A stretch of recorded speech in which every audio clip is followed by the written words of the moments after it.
Well, today we extend a warm welcome from the Pari Center to Glenn Parry. Glenn Parry is an educator and political philosopher whose passion is to reform thinking and education into a coherent, cohesive whole.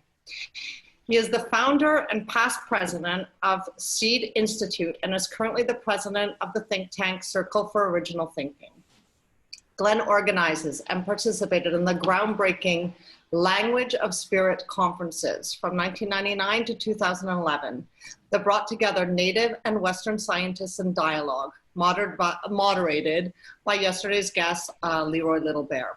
Glenn and my father, David Peat, and Leroy Little Bear also took part in the documentary Journal to Turtle Island.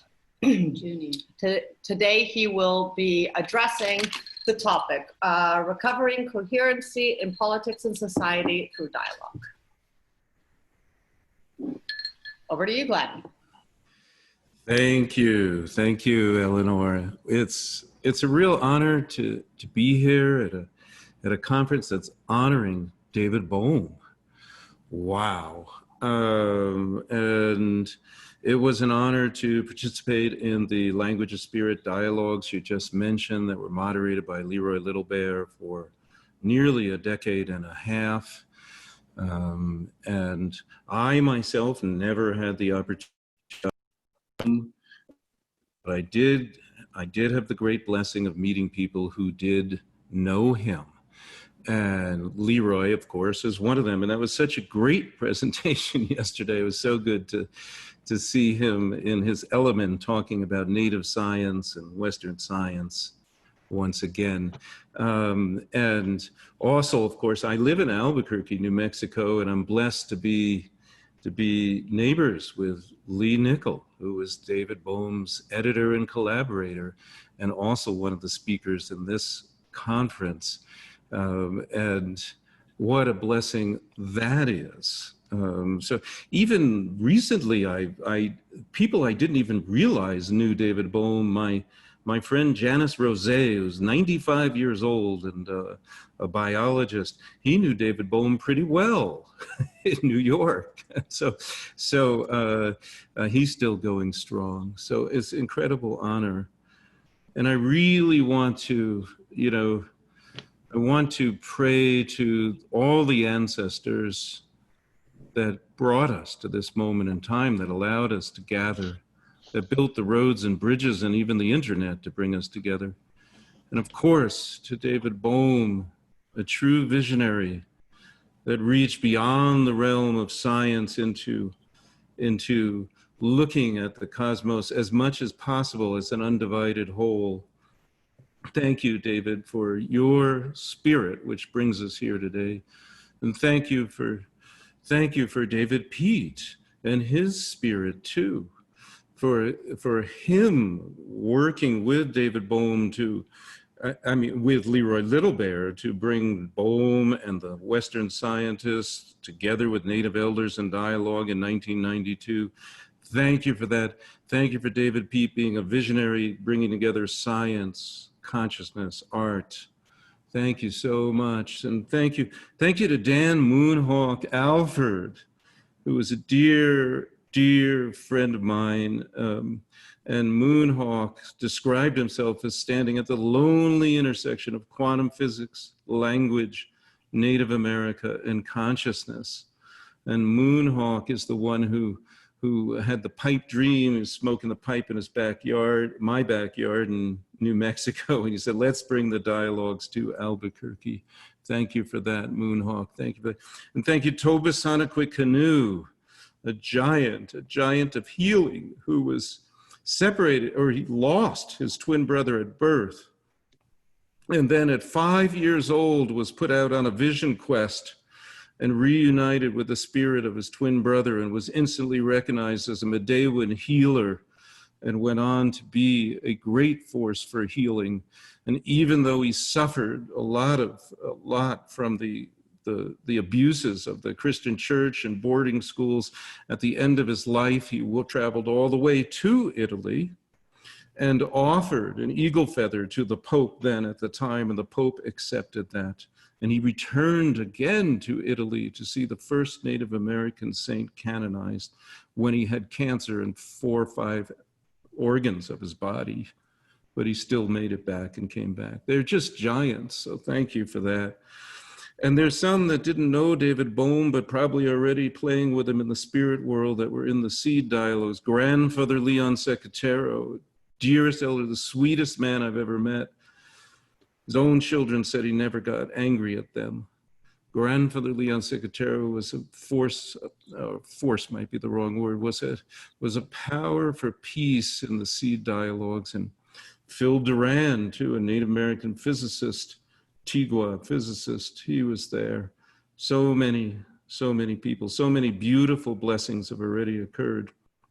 And thank you for the ancestors, each and every one of you that gave us life. And thank you for the elements that give us life. We can think of ancestors as the stars, but thank you for the light that comes from the starlight. Thank you for the light that comes through the sun into our solar plexus, the light of the central fire. Thank you for the breathing aware air, the prana, the pneuma, the ruach. Thank you for the air that also breathes life into us. And thank you for the waters above the sky, under the earth, and the rivers, streams, lakes, and oceans, and the water in our heart that connects us to the heart of nature. Thank you for the water that is life. And thank you for Pachamama, Mother Earth, from that we're eating. And thank you for every critter on the earth. Thank you for the earthworm named after her mother. Thank you for all the bacteria, mushroom, fungi, and viruses living in the earth. Thank you for the germs that germinate into life. Thank you for all that. Thank you for the crawling ones, but thank you for the winged ones, the eagles and hawks that give us vision. And thank you for all the critters, the bear, fox, bobcat. Thank you for all the birds that sing to us in the morning. Thank you for all the beauty that is on this earth. Thank you for the earth experience as an undivided whole. Thank you for the consciousness that's here, that we all are gathered in a way seeking wholeness. That's a beautiful thing. Thank you so much. Aho mitapi yasin. So, thank you. I mentioned Dan Moonhawk Alford, who was a dear elder to me. I'd like to also share a story he told about how he felt about Native America, because I feel the same way. And Moonhawk, when he was a boy, he was about 10 years old. His father, who was a longshoresman working on the California coast, invited him to come to a day of work. And so he did. And he spent the morning on a jitney, stacking up logs. And that was great fun for a little boy. And then they took lunch. And they took lunch with their feet dangled over, looking at the Pacific Ocean. And this was the first time that Dan Moonhawk Alford had ever seen the ocean. So he says to his father, "Dad, that is a lot of water out there." And his father says, "Yep, and that's just the top of it." That is how Moonhawk felt about his immersion into Native America, and he was very immersed in it. And because of Moonhawk, I became as immersed as I was able to. But I also want to say, I'm not claiming to know everything about Native America. You had Leroy Little Bear here yesterday. That's your source. Angelita Bourbone's here today. That's another source. But there is a lot about Native America that felt to me like coming home. There's a lot that felt like coming home. And I think that was true for David Bohm as well. So what I'm going to do in this presentation is I'm going to connect some dots. I'm going to connect some dots between Bohm's vision of coherency and the not fully realized potential of the United States. And frankly, a country that failed David Bohm miserably. I'm going to briefly discuss the underlying problem, which is the problem of the way we think. I'm going to look at coherency from David Bohm's perspective, at least as well as I understand it. I'm going to outline a lack of coherency in politics and explain how in dialogue there is the potential for coherency. I may or may not discuss some of Bohm's political issues, probably a little bit, but not very much. And I'm going to introduce a few basic principles of native or original politics as I understand it.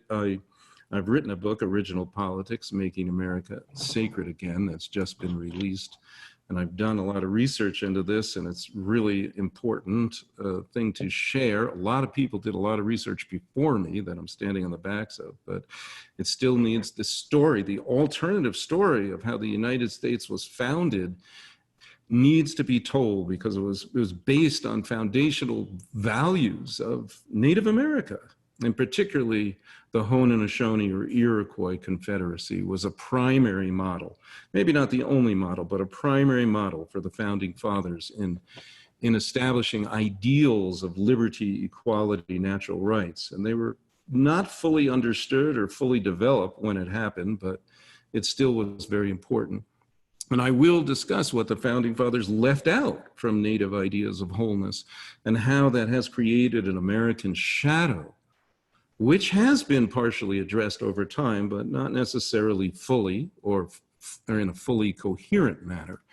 I am going to briefly discuss the Trump administration, but mainly in the larger context, looking at Donald Trump as a trickster figure, no, not a conscious trickster figure, but an unwitting trickster figure and a catalyst for revealing of the American shadow, which is both a very dangerous time and one of opportunity.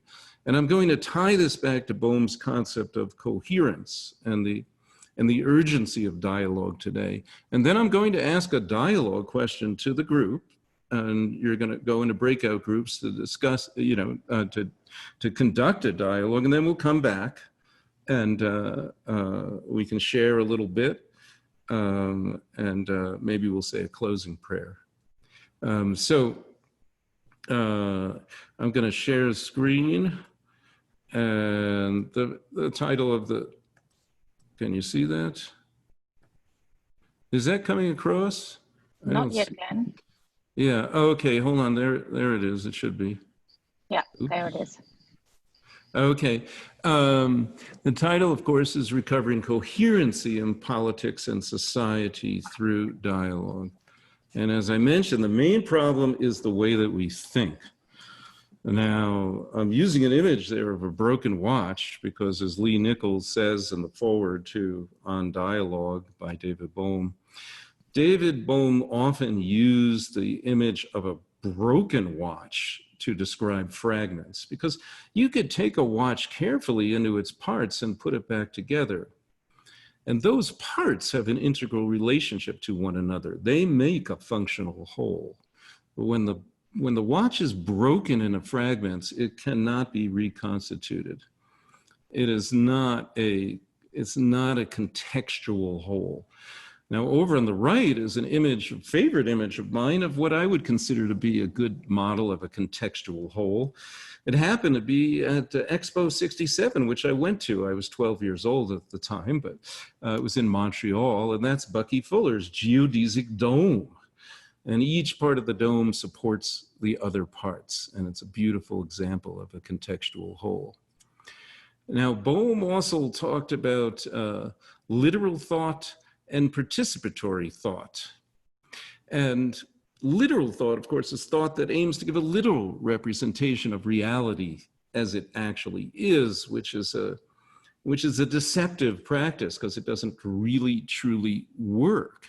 So, but a literal thought is kind of saying a cat is a cat and that is that. That's actually exactly what Lee Nichols said to me once when he wanted to describe to me what literal thought is. Literal thought perpetuates a subject-object division. and it's not really the way things are. I mean, it thought actually does a lot more. That thought thinks that it's not doing anything, that it's just describing things the way they are, but that's an illusion. Now, Bohm pointed to participatory thought as a mode of thought that brings things together. And then he spoke about a dual meaning of participation, which is really important because we're doing both of those in this session.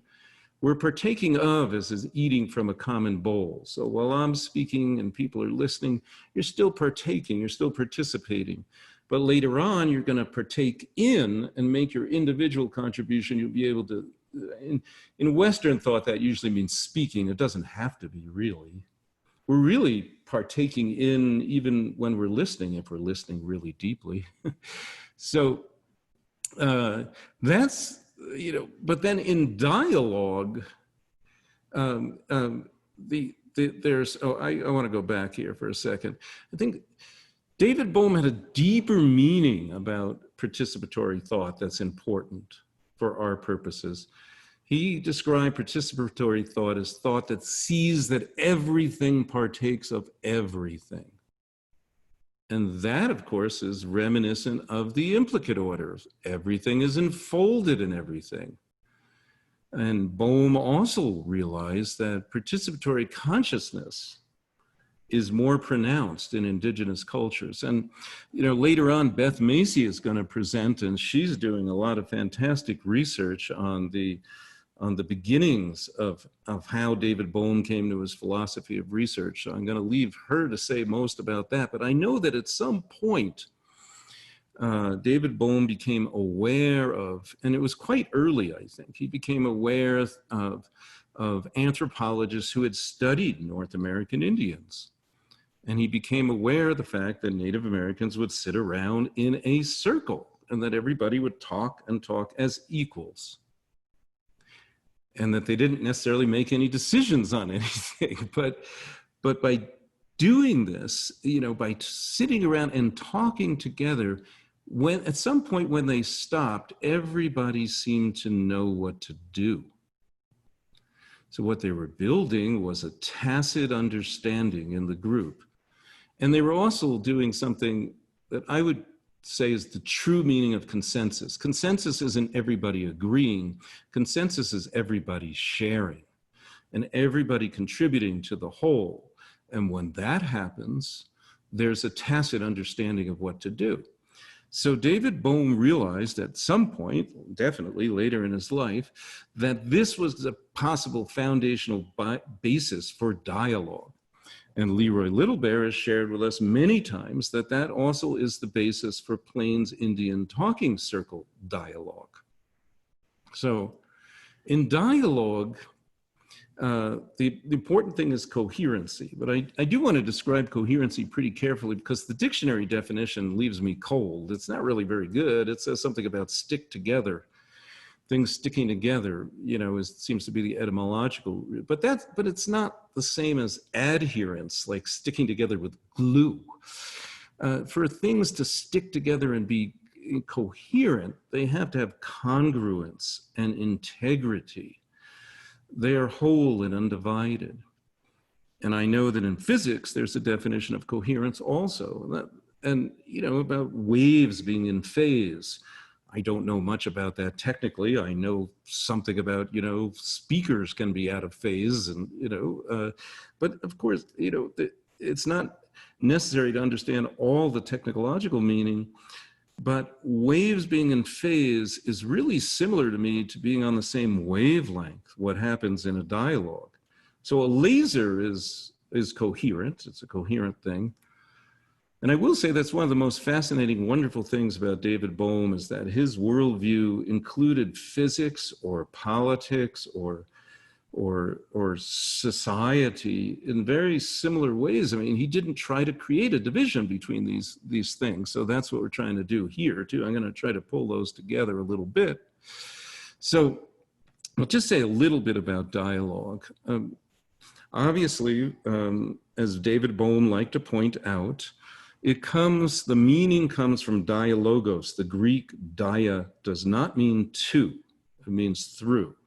and the logos is the word or the meaning. So a dialogue circle is about promoting a flow of meaning to come through the group. It's not a debate. It's not a discussion. You're not trying to persuade anyone of anything. Bohm would say it's not really even a discussion because discussion was related to percussion. And I relate to that because I was born and raised in New York. And a discussion in New York was a ping pong match. And it went really fast back and forth, which was very stimulating in a certain way, but it didn't allow you to get deep. Dialogue slows things down. And I personally love that. You know, one dialogue, and Annalita might remember this, David Vogel's there might remember this.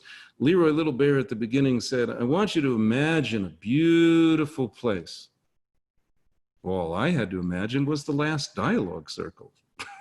So that was it for me. I can't think of a more beautiful place really sometimes.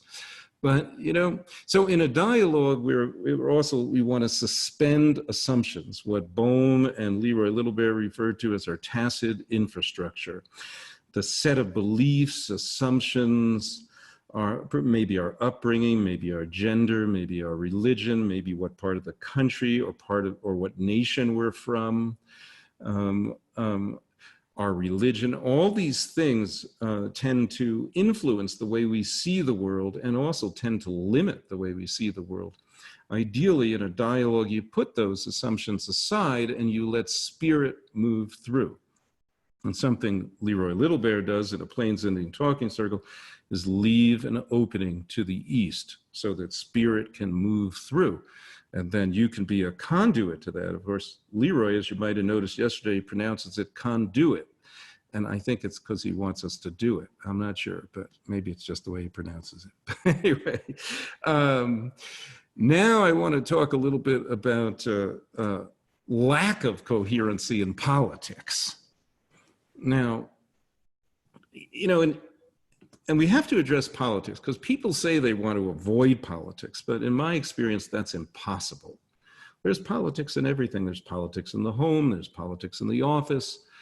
There's always politics. Politics is not only for politicians, but in the political arena amongst politicians, there's specific problems which have been actually doubled and tripled down on.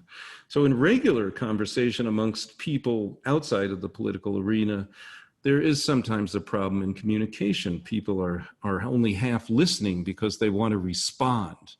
In a dialogue circle, you're allowed to listen fully for the purpose of understanding. Listening is the most important thing. So when you respond, you have time. In dialogue, silence is golden. But in regular conversation, people are they're just listening just enough to respond. In political debate, this is much worse. So participants are listening only for the purpose of countering, discrediting, defeating, or exposing a weakness in their opponents. And I would say that the game of politics is played in a way that tends to limit perception and narrow consciousness. And that's why these pundits describe these candidates as running on one or another lane of appeal, as if they are on a horse track.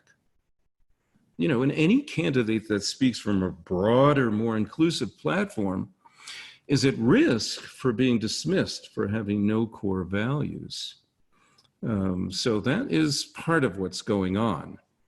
Now, I'm going to outline a couple of differences between what I see between original or indigenous politics and Western politics. And there's a couple of super important differences.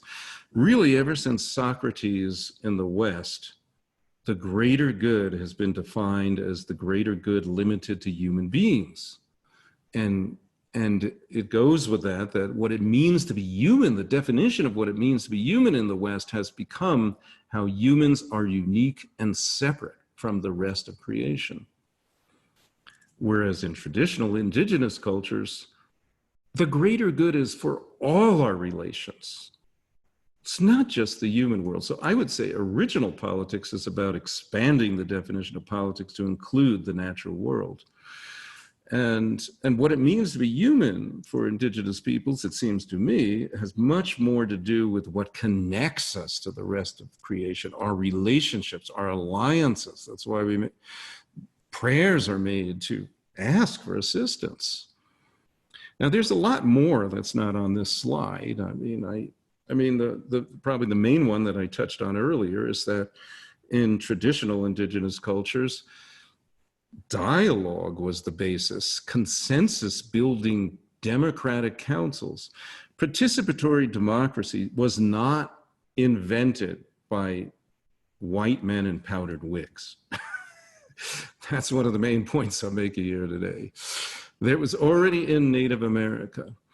And there was an equality of masculine and feminine participation, which is super important. Now that has been eroded after colonization, but at the time that of the founding fathers of the United States, of Ben Franklin, George Washington, Thomas Jefferson, they saw living examples of egalitarian, fully egalitarian cultures where women had a very important role in the political process. In the Haudenosaunee, or the Iroquois, the women nominated the male chief and had the right to remove him by taking off the deer antlers, the symbol of authority, if he committed acts of malfeasance of any kind.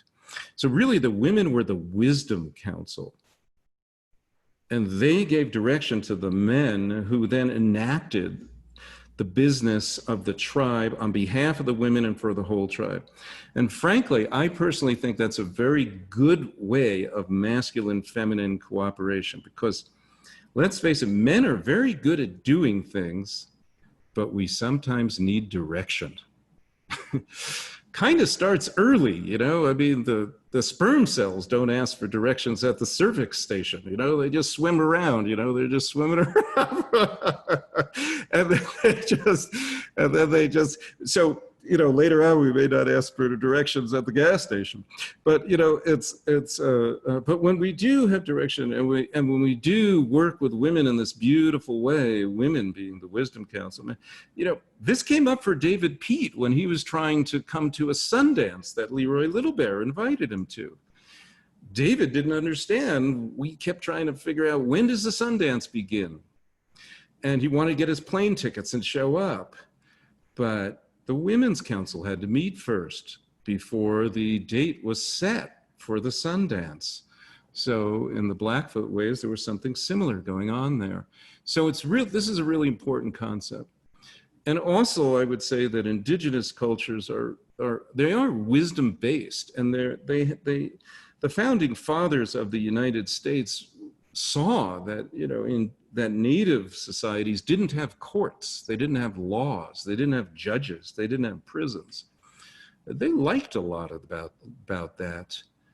They didn't want to adopt all of it, but they noticed that Native cultures had restorative justice, where they were interested in healing both the perpetrator and the victim alike.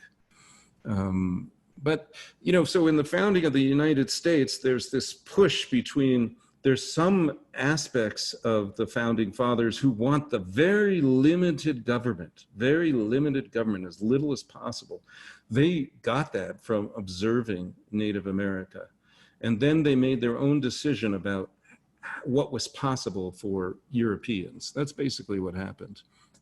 They observed that Native American societies were not class-based. They were truly egalitarian. And I find it interesting, you know, because David Bohm was attracted to communism.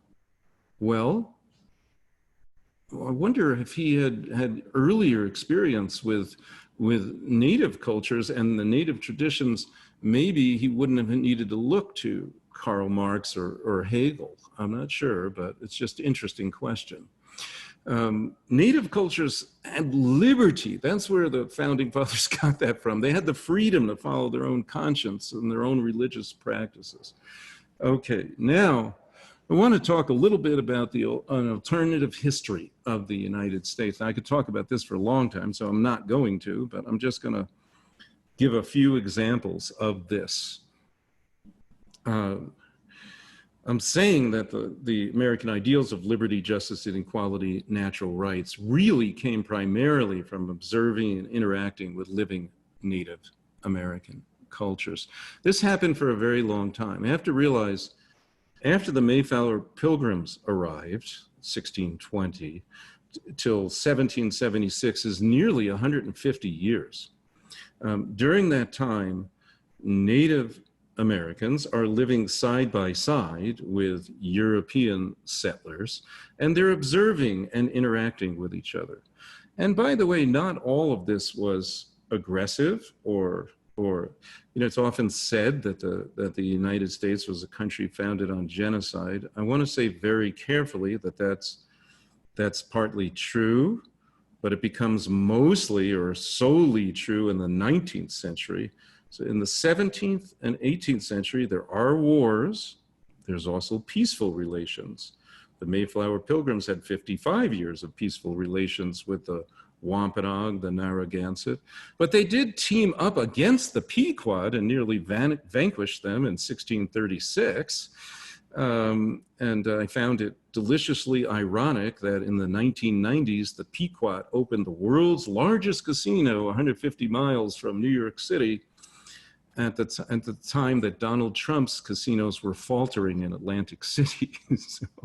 So there's interesting things going on there. And in the 17th century, Roger Williams is a force for peace. Roger Williams was a preacher who breaks with the church, who breaks with the doctrine of discovery, who believes that that doctrine of discovery, the idea that European settlers have the right to take land from Native Americans, is preposterous. There's nothing to discover. The Native Americans were living there first. Roger Williams is aware of this, and Roger Williams is basically thrown out of the church, but makes a lot of friends in Native America and learns 5 Native American languages. And when he's thrown out of the church, he's given land. Basically, there's no money exchanged.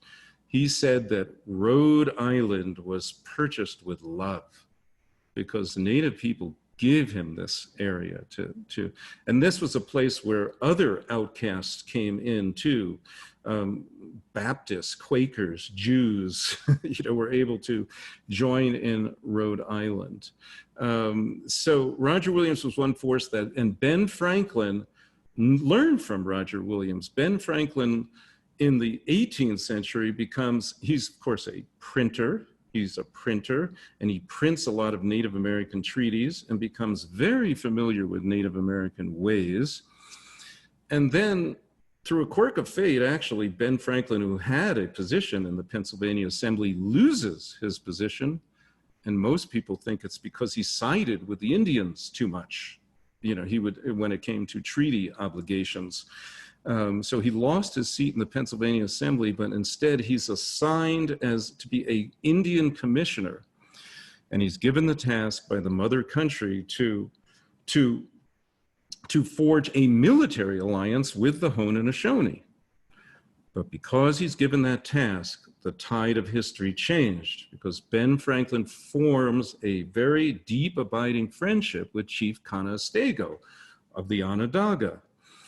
And it's Chief Conestoga who tells the colonists on July 4th, 1744, 32 years before the Declaration of Independence, he tells the colonists to unite.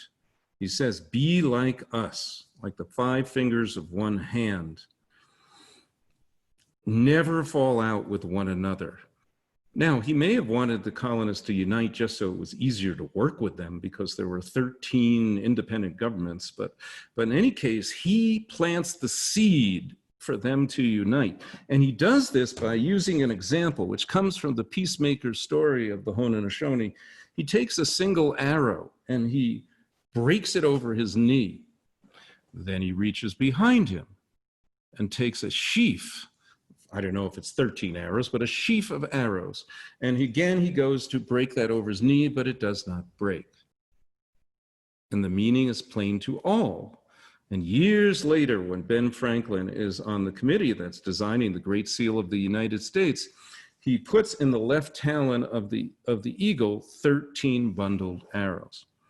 But what a lot of people don't realize is that the eagle was a very sacred symbol for the Haudenosaunee, and that they already had the concept of bundled arrows. And they also, on top of the great tree of peace, an eagle sat. And the eagle was very sacred, was also a protector of the people.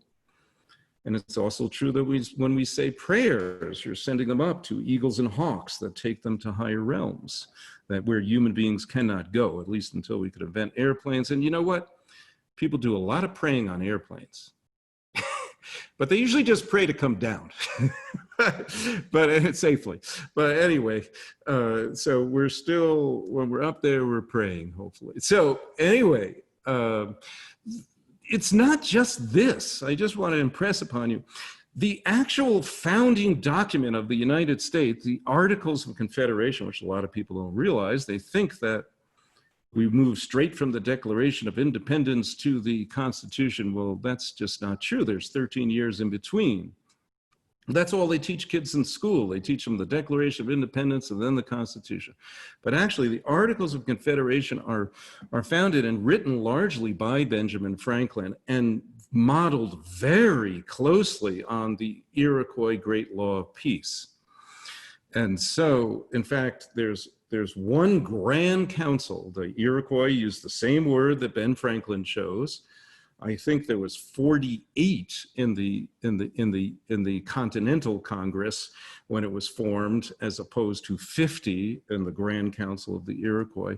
And there was difference in how it was selected, but basically that was an important symmetry.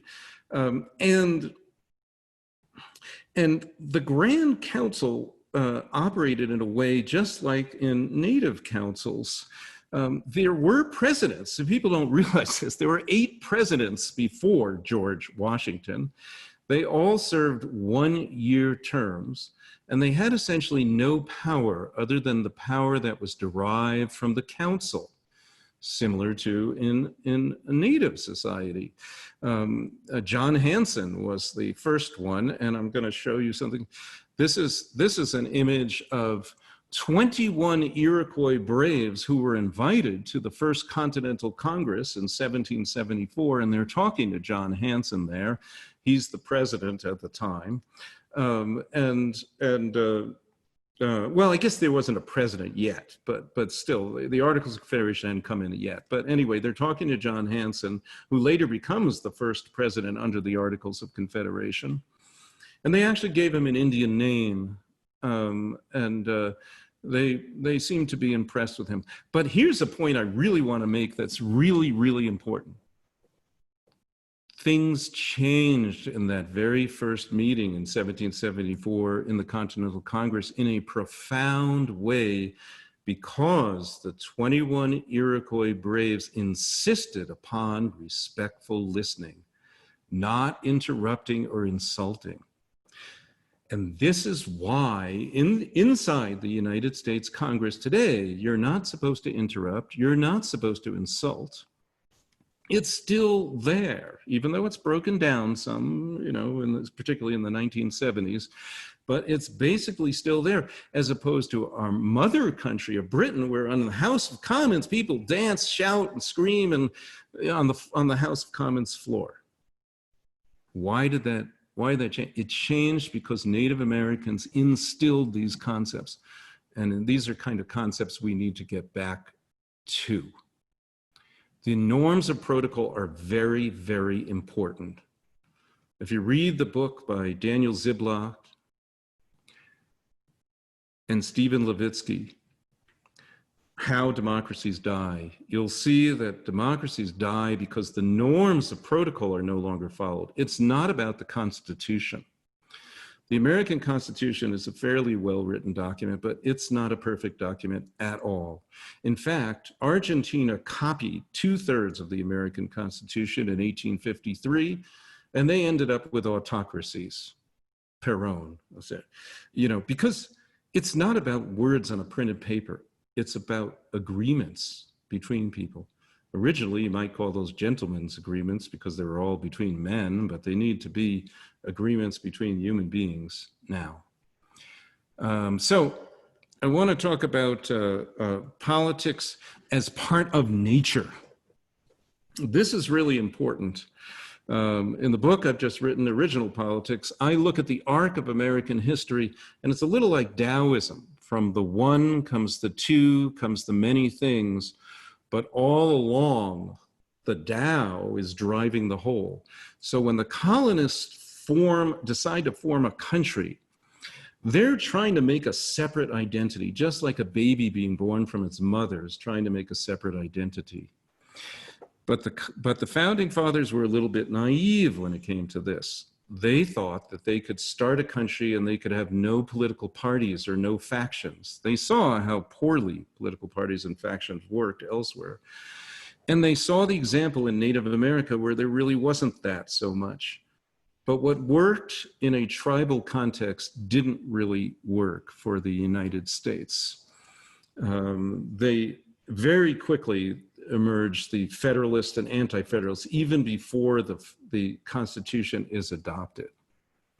But by the way, when the Constitution is adopted, it still relies on Native American ideals, even though it switches from a single legislature to a legislature, judicial, and executive branch. They also learned that from the Haudenosaunee, I would contend, because among the Haudenosaunee, there were the younger brothers and the older brothers. The older brothers were the Mohawk and Seneca. The younger brothers were the Cayuga and the Oneida. And the Onondaga were the fire keepers. They were like the executive branch. So it's a little similar to in the Congress where something starts in the House of Representatives, the Senate has to concur. And the Onondaga had the right to veto.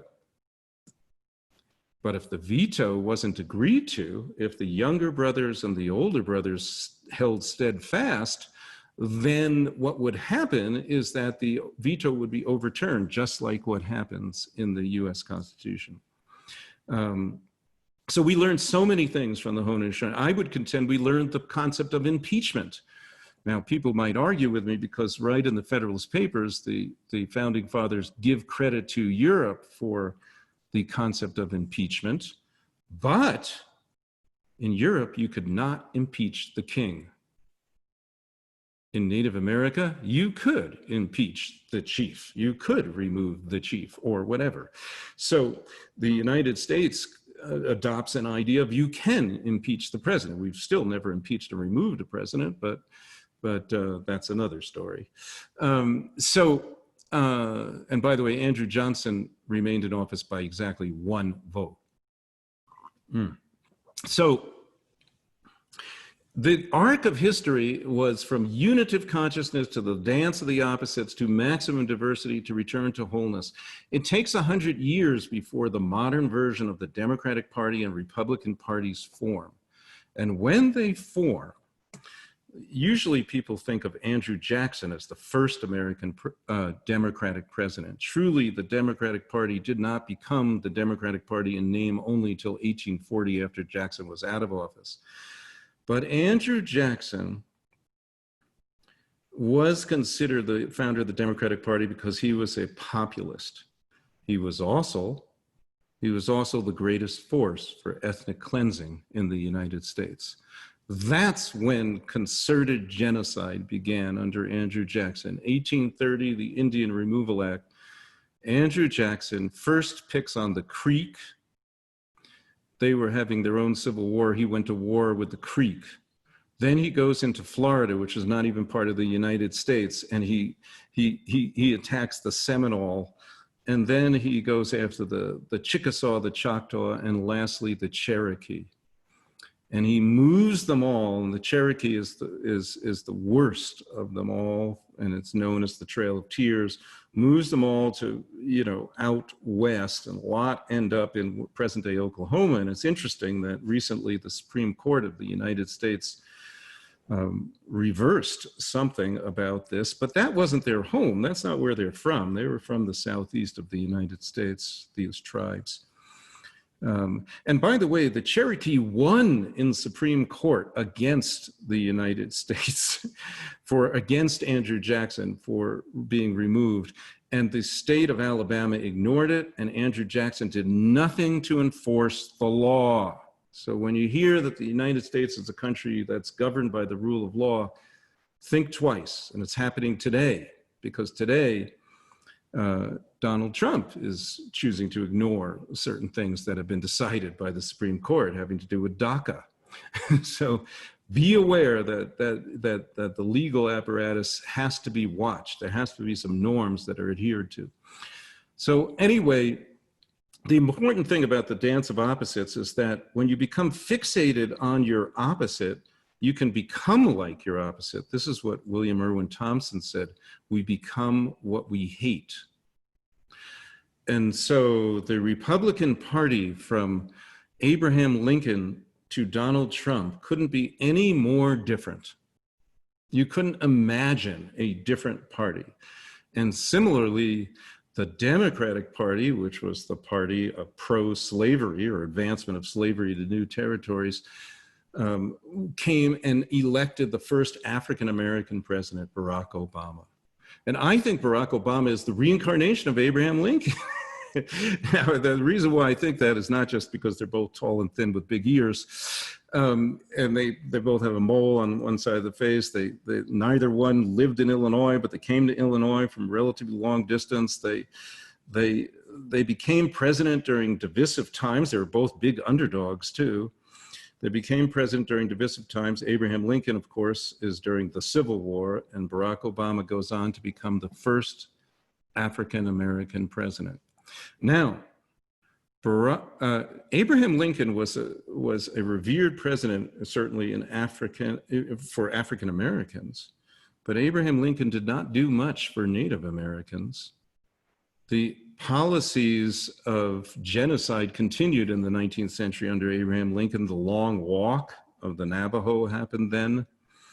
The Navajo rounded up from Canyon de Chelly, taken to Fort Sumner, and miraculously they were able to come back. The Sand Creek Massacre happened during Abraham Lincoln's time. And I don't think it's a coincidence that that part of Colorado, which was near Littleton, Colorado, which is where the Cheyenne and the Arapaho were forced out of and white settlers moved into, I don't think it's a coincidence that that's where the first major school shooting happens at Columbine, because that energy on the land was not healed. It was not healed. It needs to be healed. We need to face our shadow. We really need to face our shadow. That's, hold on one second. Oops. This I'll just briefly describe. I think that it may be possible that David Bohm was influenced by Krishnamurti when he described the implicate order. This is similar to what I'm talking about in the cycle, from 1 to 2 to the many things. Involution, in the Vedic idea, involution is a necessary and previous happening before evolution can ever occur. Spirit descends into matter and reemerges in the inverse order in which it originally descended. So Krishnamurti, of course, knew that deeply in his bones, and I think it may have been transmitted to David Bohm. So it's really similar to implicate order and explicate order. So Sat Chit Ananda, pure spirit or being consciousness bliss, it descends into matter. And the bottom of the cycle is similar to maybe where Adam and Eve, the mythical Adam and Eve is. That's where we become aware of our physicality. But from then on, we're moving back towards spirit. And that's why it feels like when we're going to spirit, we're returning home. I think because we are. Okay, talked about the dance of the opposites. But here, I want to talk about briefly about where we are today. I see Donald Trump as a trickster figure and a catalyst for revealing of the American shadow. I don't see Donald Trump as a conscious trickster figure. It's very different than a Lakota Heyoka, for instance, that is consciously shaking someone out of their reality in order to engender a higher level of integration. I'm not sure that Donald Trump knows what he's doing, but I do think he's become a kind of an empty vessel for the collective shadow of the country to come forward. And this is very, very dangerous. I'm part Jewish. I'm Basque, Aragon, Spanish, and Jewish. I was shocked when I saw in Charlottesville people, I shouldn't have been shocked, but I was shocked when I saw people chanting, "Jews will not replace us." I shouldn't have been shocked because in the KKK second generation in the 1920s, anti-Semitism was merged with anti-African American or anti-Black sentiment. But there's a lot of ugliness that's come out in recent American history. But there's also been a reaction to it. In the last 3.5 years, we've had the two largest movements ever, the Women's March on day one of the Trump presidency, and now the Black Lives Matter movement, which even exceeded the numbers of the women's movement. So people have an opportunity to see America as it really is, and possibly to make some changes. We have a possibility of seeing America as it really is, and also realizing all those words that once were hollow, but maybe don't need to be. You know, bring me, you're tired, you're poor, your huddled masses yearning to breathe free. That means something to me. I think that's good. I want America to be an inclusive place. I basically see that what we're going through now, I can share in just a very short story. And this is a White Mountain Apache story. And it's about an old woman who's weaving a beautiful rug. And when she nears completion of the rug, she gets up to stir a soup that's on the fire. But while she gets up, her black dog that's been sleeping in the corner awakens and takes a thread of the rug and pulls on it with its mouth and pulls and unravels the whole rug. The woman comes back. She's unfazed. She stares into the rug, and where there was beauty and harmony, there's now chaos and disorder.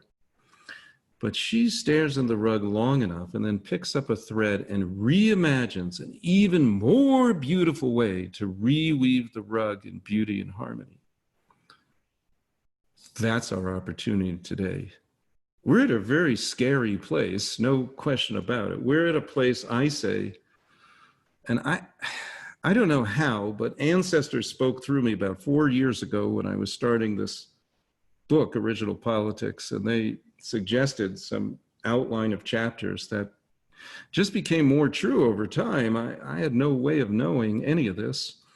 And they suggested I have a chapter called Fascist America or Sacred America. And I did. And here's something, since the Pari Center is sponsoring, this is something that might shock some people, but this is the Great Seal of the United States, and next to it is this fascist symbol that was worn on Italian caps in the 1930s under Mussolini. They don't look so different, do they? There are some differences, but they're strikingly similar. They both use the symbol of the eagle. Eagle's a very powerful symbol, you know. The United States has the eagle holding the bundled arrows and left talon, 13, also has an olive branch. The key difference is that the United States has the phrase, which really hadn't been realized at all when it started, but e pluribus unum, out of the many, one. That really wasn't the case when the country was founded. Only white male property owners could vote. It was hardly unity and diversity. But at least the seed idea that I contend came from Native America was there. Now, the fascist symbol also is about strength in numbers. But the difference between the fasces, which is on the bottom, the eagle's holding it on the bottom, and that's not an eagle's foot, that's an axe underneath this. The difference is that the tightly bundled arrows are all supposed to agree. They're supposed to agree. This is something David Bohm pointed to a lot. He said that when you want coherence, you have to understand what is different. You can't force sameness, but a fascist government, by the force of the government, forces people to all act alike. And anything that's outside the state cuts away by that axe. So that's what's going on today. That's our choice. What's our solution? Our solution, as I see it, is building back in coherence, returning to norms of protocol, listening, respect, dialogue. There are some people trying. I want to give Susan Collins some credit. People may not know this story, but during the government shutdown of 2018, Susan Collins took a talking staff, just like this talking staff, maybe not quite this pretty, and she took it into her offices and she conducted a bipartisan dialogue. Now, as I mentioned before, on the congressional floor, people are respectful, don't interrupt. But this was outside of the congressional floor in Susan Collins' office. And she tried to explain the concept of the dialogue circle, that if somebody holds the staff, that they won't be interrupted.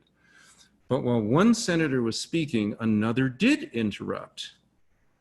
And this caused the first senator who was speaking to forcefully fling the talking staff at the interrupting senator.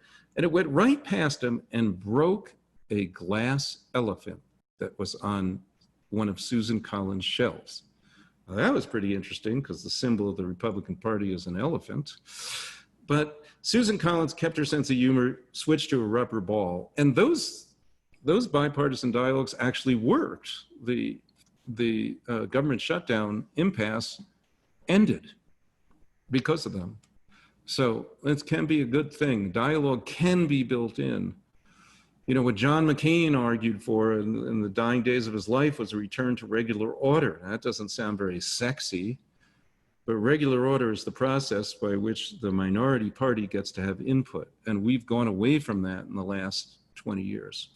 We need to get back to that kind of thing.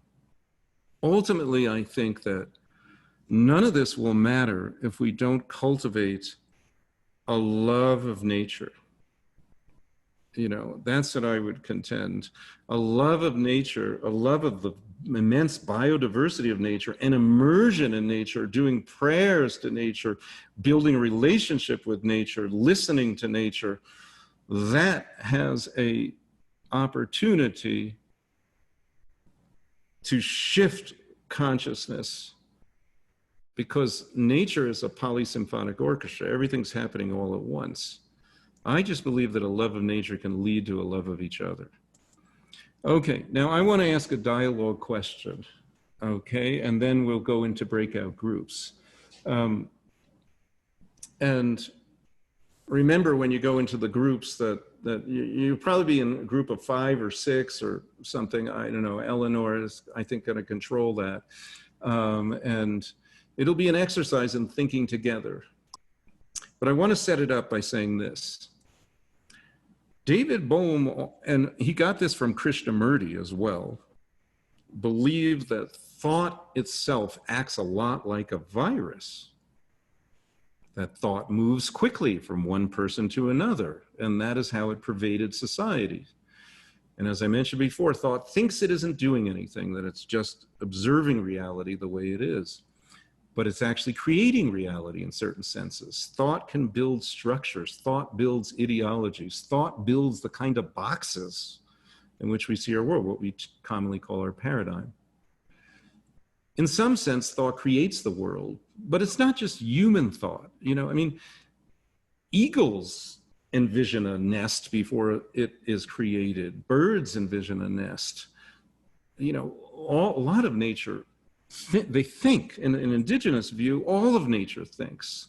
Plants, trees, rocks, oceans, and maybe even viruses. So I want to talk about viruses for a minute, and that's going to be your question. Because, you know, mainstream science does not consider viruses alive. They don't have the properties we normally associate with living organisms. They don't grow. They don't have a metabolism. What they do well is they use other cells. They find a host cell, and then they become the master of that cell, or they potentially become the master if the immune system is weak.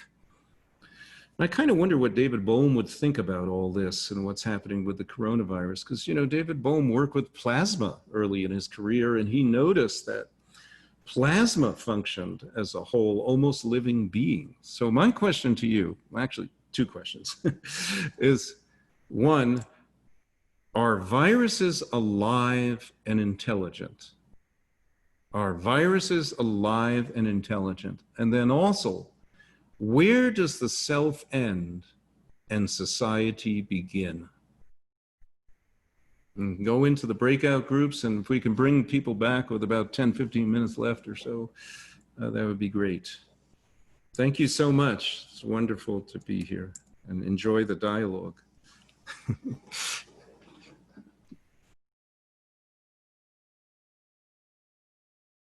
Welcome back, everybody. Hold on. Okay. Have we got Glenn back with us? I'm here. There you are, Glenn. I'm here. Yeah, I don't know who you can see. It's always a mystery to me. The Zoom. All of life is Zoom now. We Zoom, then we pause, then we resume. But well, I just would like to say that in our group we had a very beautiful dialogue session, and I would like to hear from either somebody in our group or from another group if they'd like to share something of what came up for them. Mary Coelho, if she can be unmuted. Yeah, we had a wonderful group and worked on the suggested questions, but we also have a question. We wanted to ask you how the native traditions handle the trickster dimension, because we talked about Trump potentially being seen as in part a trickster, and how can we work with that insight, and how do natives work with that? Well, I think you should direct that question to maybe Angelita Bourbon or a native person, but I mean, I can say something very briefly, but that's it. Then I want Angelita to address it. It seems to me that that trickster energies are part of life. I will say that 2 weeks ago, I had a coyote walk beside me while I was walking in the woods, and walked along with me, going in a northeast direction, did not cross my path. And that it seemed to me was a very big sign that, and I asked the eldest daughter of grandfather Leon Secatero what that might have meant too, and she confirmed what I thought, that the coyote was saying to me, he's acknowledging that I acknowledge trickster energies as part of life. And that he felt seen, and that was beautiful. I've also been seeing a lot of snakes lately, so including snakes climbing trees. So I think this is a time of great transformation. But let's hand it to Angelita, if she can unmute herself to address that question, or if there's another native person on the call, because I can't see everybody. I need the floor if someone wants to speak. May I ask a question? Yes. To Glenn? Yes. Okay.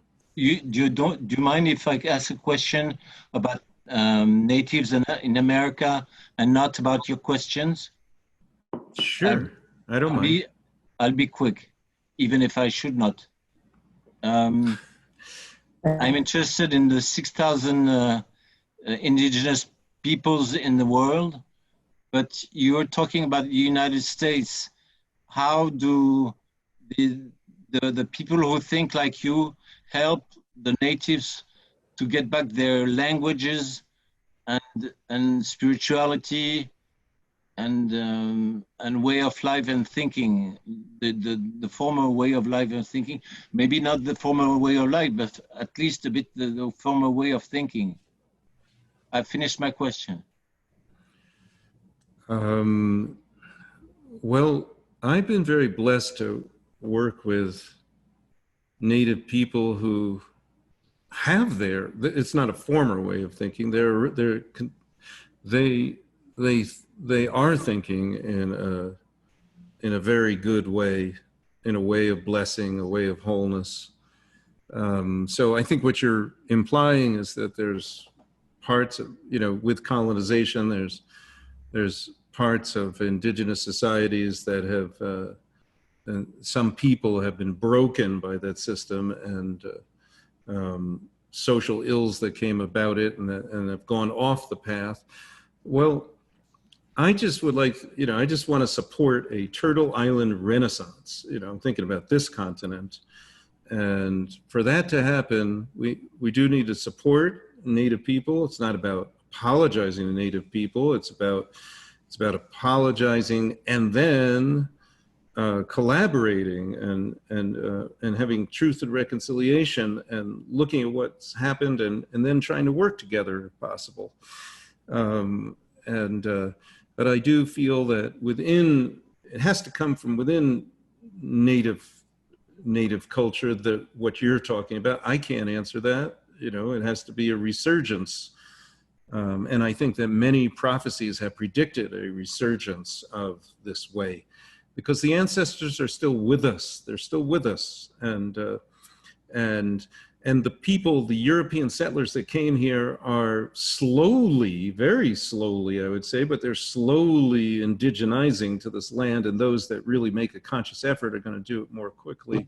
And hopefully they build a relationship with the land so that they can build a relationship with each other. That's the best I can do. All right, thank you. Glenn, I was fascinated by the history. I had never known that the indigenous people had an influence on the beginnings of the United States Constitution. What I was wondering was, the history before pilgrims came and before, when it was North America was populated only by indigenous people, how did they get on with each other? What was it like then? Well, from what I've heard and read, only, you know, there were wars, there were skirmishes between tribes, because just like Leroy spoke about yesterday, the instinct to claim a territory is a human instinct, and it's a fanciful dream that everything was rosy. But overall, I would say that indigenous peoples before contact did have a flourishing societies, and societies that did understand that the actions that they did had an impact on nature and vice versa, and they were intimately interconnected.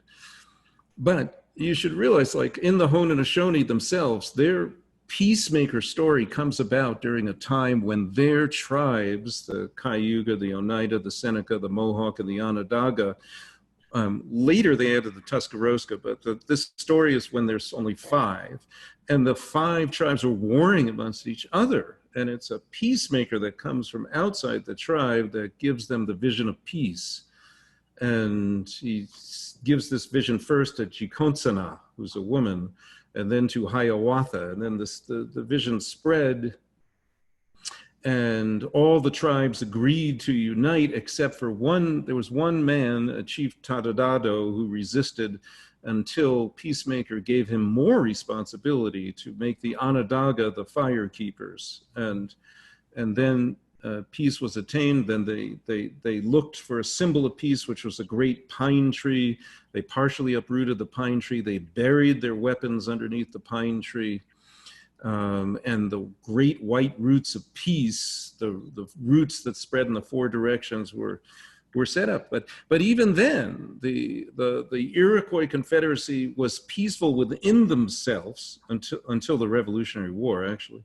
They were peaceful within themselves, but they were a feared military power outside of themselves. So and that's why the Britain made a military alliance with the Haudenosaunee. So I hope that helps answer somewhat. Thank you very much. Okay. Glenn, can I ask you something about Glenn? Yes. Yes, of Yeah. course. Are you familiar with Lewis Morgan? No, I'm sorry. Okay.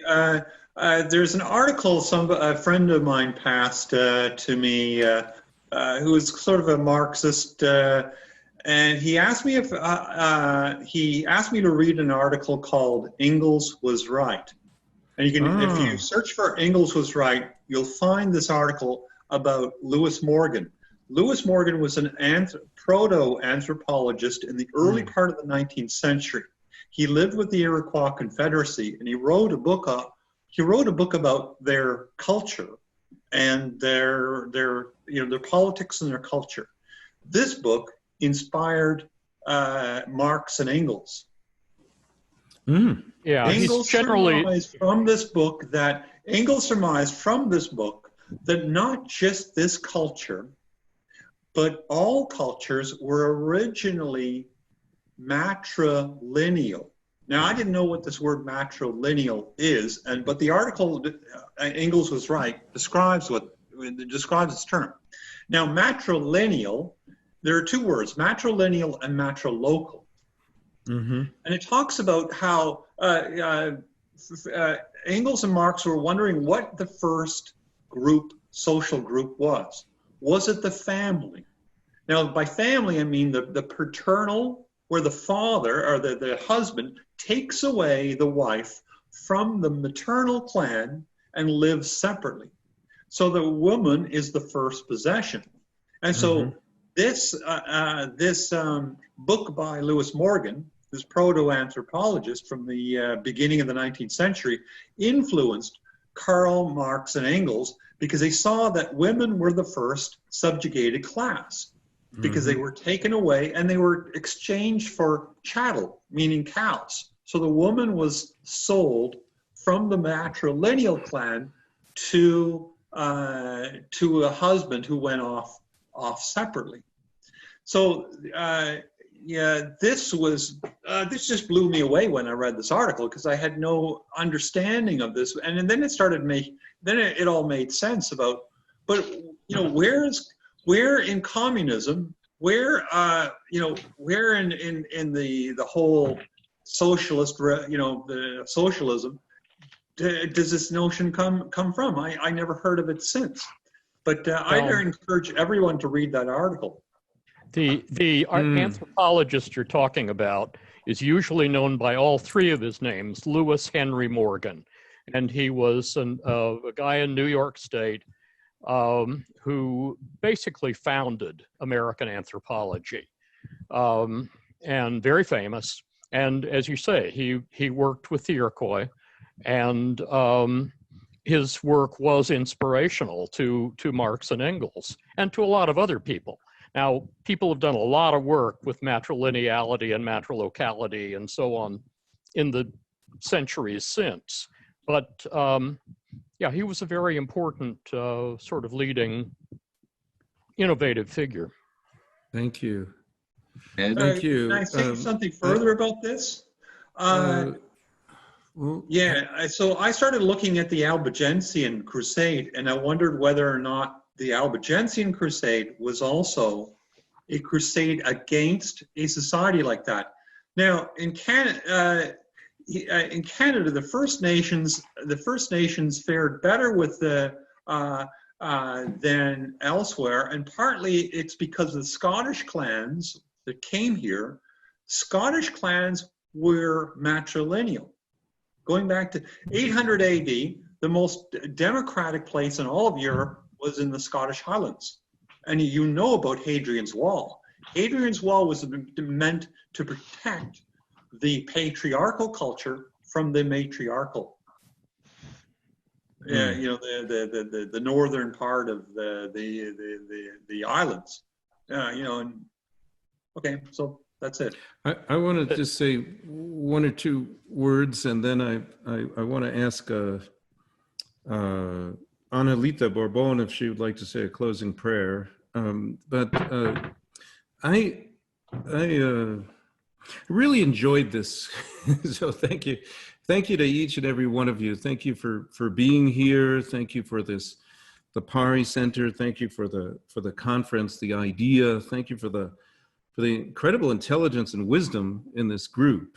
I was glad to ask a dialogue question and I obviously couldn't exactly experience what was in the dialogue circles, but I did ask that question for the reason because I think that, you know, it might have helped people rethink, you know, what it means to be a self and what life is, and maybe we're not so different from viruses. As was said in our group, you know, we're beautifully by one gentleman that it's, you know, our host, you know, our planet with the right atmosphere, the waters, the soil, the air, you know, this is how we're alive. We couldn't be alive without the trees that give us out the breath of life that we give back to them in a sacred circle, you know, and all these things. It's just such a blessing to be alive, but at the same time, we want to come into a coherent relationship with other people and with the planet, you know. So on that note, I just like to ask Angelita if she would be so kind as to say a closing prayer that asks us to come into balance. If you would agree to that in a few minutes. Is that okay, Eleanor? Yes, that's perfect. Thank you. Okay, thank you. If she's still on the call, are you? I am. I'm here. Okay. Okay. Thank you. You know, there was a question about the trickster, and oh yes, thank you. Let my final prayer be that the trickster can trick us into going down paths of knowing. And so as intellectuals, you know, and people that love books and information and relationships, sometimes we can go down that very abstract road and lose our indigenous connection. And so this is not just about North America or the Americas. We are all indigenous to the land that we're born on and we're from. And this is a worldwide pandemic. This is a worldwide pausing for us to step into that reflection and homeostasis and rebalancing. So the prayer, some of you may have heard that we sometimes think in 7 generations. And I don't think we're capable to think about our decisions and how it affects the next 7 generations. I'm going to propose that all of us, whatever our backgrounds, are capable of standing in the place that you're in now, getting to know nature, your place on the land, and then looking at your parents and your grandparents, and then looking to your children and your grandchildren, and maybe use that as a way to center yourself with those of us that have always been in relationship with nature. Because as Glenn said, we are not a long lost nation. We are very vibrant. We have just been in the wings, as Leroy said. We have been surviving by being invisible and being quiet.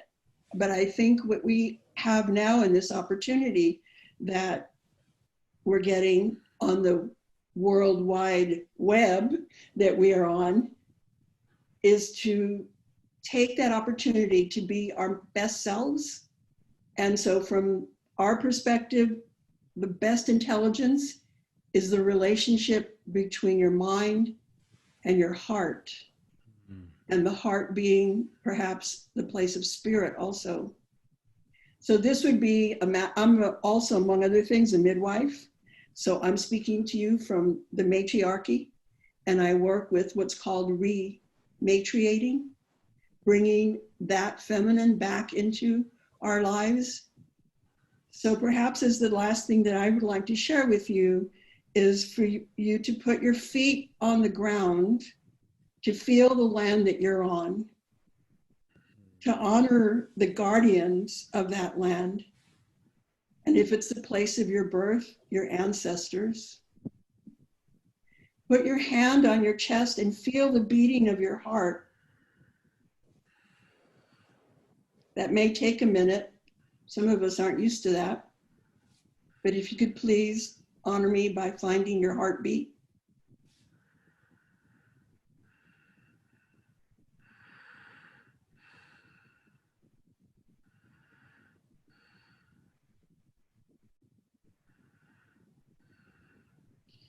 We are connected through our Earth Mother. Our feet are on the ground, and may our hearts beat together in harmony.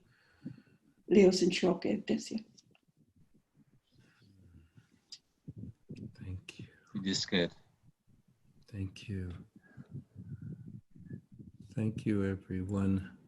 Eleanor, you were gonna, is she? Oh. Do you want me to show the video now? Sure, and any closing remarks you want to make. So, Yeah, well, I just wanted to thank everyone for joining us today, and thank you, Annalisa, for that beautiful prayer. Thank you, Glenn, for this amazing session. Thank you all. I will now share with you this video about some of Glenn's work, and I'll see you all next week. Thank you. Thank you. That's it. Thank you very much, Eleanor. Thank you. Thank you very much. Thank you. yeah. Thank you very much, all of you. Eleanor, Thank Tom you. here. Thank you, everyone. Thank you. Yeah. My apologies to my group. My battery went. I think she's showing the book trailer. Okay, Yeah. so All right, thank you. right now we will share the trailer of Glenn's book. So for those of you who are still around, enjoy. Oh.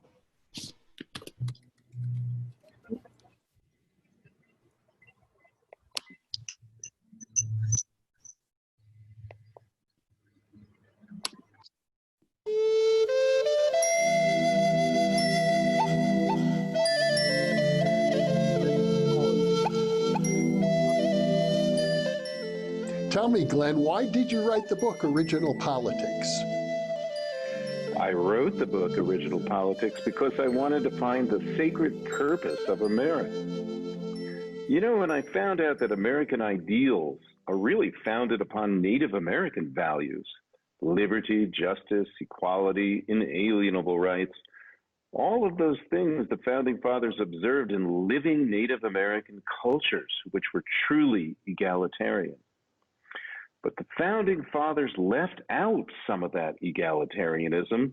They left out women and people of color. And in doing so, they created an American shadow. Now we have a president, Donald Trump, who's a catalyst for revealing the American shadow. And that gives us both danger and opportunity. I tell a story in Original Politics. It's a White Mountain Apache story, and it goes like this. An old woman is weaving a beautiful rug. And as she nears completion of the rug, she gets up to stir a soup that's on the fire. Well, when she gets up, her black dog that's been sleeping in the corner awakens, takes a thread in its mouth and pulls on it and unravels the whole rug. The woman returns, and she's unfazed. She sees the rug where there was beauty and harmony. There's now chaos and disorder. But she picks up a thread and stares into the rug and reimagines an even more beautiful way to reweave the rug in beauty and harmony. And that's where we are in America today. We have an opportunity to see America as it really is, and to reweave a more beautiful rug, in a totally inclusive rug. So the book Original Politics is about inclusivity. It's about including both liberal and conservative views as two aspects of one whole. It's not about just returning to normal, although that might be nice at this time. It's really about returning to natural, to a love of nature, and repositioning Original Politics to include the natural world. It's about love of nature, because love of nature, I contend, leads to love of each other. And that's why I wrote the book Original Politics. Thank you for asking.